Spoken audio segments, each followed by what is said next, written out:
welcome back. Last week, we went over the 5 reasons why you may feel poor. If you didn't get a chance to check out the video, after watching this video, please go ahead and check that out. This week, however, we're going to be talking about getting rich or creating wealth. And it's evident that you want to either become rich or to create wealth over time, or else you wouldn't have clicked on this video. Now, we're going to get straight to it. Can you get rich overnight?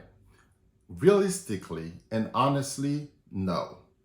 Now, it's possible to create wealth over time, but unless you plan to win the lottery or you expect to receive a large inheritance from your parents or anyone else, the chances of you becoming rich overnight are slim to none. Now, that doesn't mean that it's not possible. It is possible. However, that requires a series of action and steps on your part, and you have to remain consistent, almost like doing them in a repetitive manner over an extended period of time. And now I'm going to assume that you have a 9 to 5, and the 9 to 5 pays you under 6 figures, so under $100,000. However, there are certain steps that you're gonna have to take, sacrifices that you're gonna have to make, and there's a certain lifestyle that you're gonna need to have in order to be able to create wealth over time. Now, fellow Americans have been able to reach millionaire status by doing exactly what I'm talking about. Now, even though I'm not going to reveal my personal net worth, and I don't have to, but based on my personal experience, especially with investing, for you, once you start investing, it's only a matter of time until you're able to create substantial amount of wealth for the average American. And I'm just gonna go over my personal story to show you what's possible. So I went to college just like you did. And if you didn't have any parents to assist you in paying for college, just like everyone else, I too had to take out student loans to be able to pay for college. And a few months after graduating, I had to start working as well. Now, obviously, for anyone who doesn't work in a city or live in a city, they have to have some means of transportation that's not public transportation. Now, because my job was quite far from where I live, I needed to have a car for that long commute. Now, in my mind, I just wanted to have a reliable car, a reliable form of transportation. And personally, what I decided to do was buy a new car. Now, in addition to my student loans, I had a new car. So now I ended up being tens of thousands of dollars in debt, even though I had just begun working. Now, me being someone who doesn't like to have consumer debt, I just wanted to get rid of the debt as soon as I possibly can. So what did I do? I tried to keep my expenses as low as I possibly could. If something wasn't absolutely necessary, I didn't buy it. So I worked extra just so that I could have excess money to put towards the debt. And that is exactly what I did. I started attacking the student loan debt first. And I kid you not, any excess money that I had, however small or large it was, I put it towards that student loan debt. So I was making my regular payments, which is the minimum payment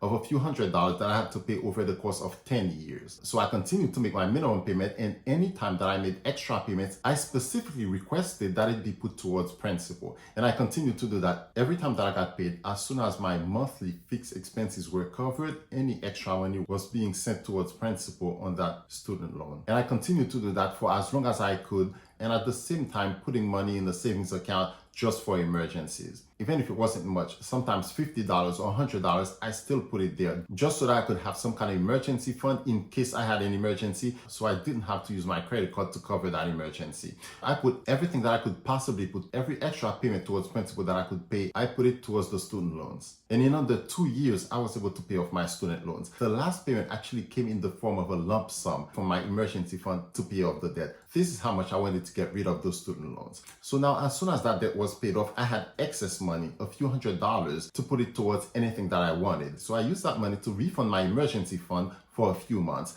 After I had gotten to a point where I was comfortable with the emergency fund, I started redirecting those few $100s towards my car loan. So what happens is I am paying the monthly payment for my car, and at the same time using a few $100s and paying that towards principal, so that I could do the exact same thing that I did with the student loans with the car loan. And I didn't stop working extra whenever I could. Any excess fund that I had, I redirected it towards the car loan. That car loan that I had for 60 months, I was able to pay off the balance in 30 months, which is basically half the time. Now, all of a sudden, my student loans were paid off, my car loan was paid off. Now I had hundreds of dollars to do whatever I could possibly want to do. What did I do? I opened up a Roth IRA account and a brokerage account. And I started funding these accounts with part of the money, while at the same time contributing to my 401k for my employer up to the match. Now that these new accounts were being funded, I was using part of the money to save for a house. Now, fast forward a few years, I had enough money saved up as my emergency fund and enough money saved up to put as a down payment on a house. Now, the one thing that I did was make sure that I could really afford that house with my income at the time, because buying too much house is the last thing that you want to do. Just because the bank says that you can afford, say, a $600,000 house doesn't mean that you have to buy a $600,000 house. The bank is in it to make money. So if you're willing to take a higher loan, they will give it to you because they'll be making more money on that in terms of interest. And even if the bank doesn't end up keeping the mortgage, they can sell it to a third party, a servicer, for more money. So now with a mortgage that I can easily afford, I had my student loans paid off. I had a car that is paid off. By the way, I'm still driving that car, and yes, it drives like it's still new because I've always gotten it serviced and whenever it needed to be serviced. And because I take good care of my personal properties, I don't see any reason to change it anytime soon. So not having a car payment, not having student loans allows me to do stuff that the average American cannot do. Now, everything that I've just gone over changes drastically if you have children. However, it doesn't mean that you cannot save. Now, you may not be able to achieve what you could have achieved as a single person or as someone who does not have any children. However, following a similar path, making similar sacrifices, you can still make progress financially, even on a smaller scale. If you would have been able to save or invest, say, $100,000, you may not be able to do that because children are so expensive to raise and raise them properly. However, you can still make progress financially. So, no, it's not possible to get rich overnight. However, it can happen over an extended period of time.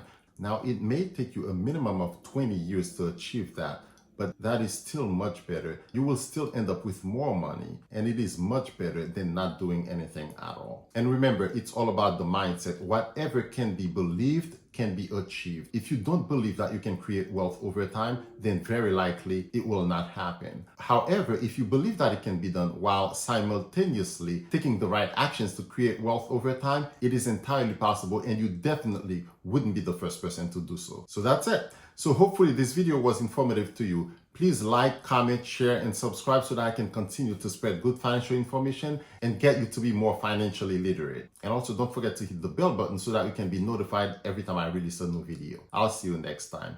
Have a good one.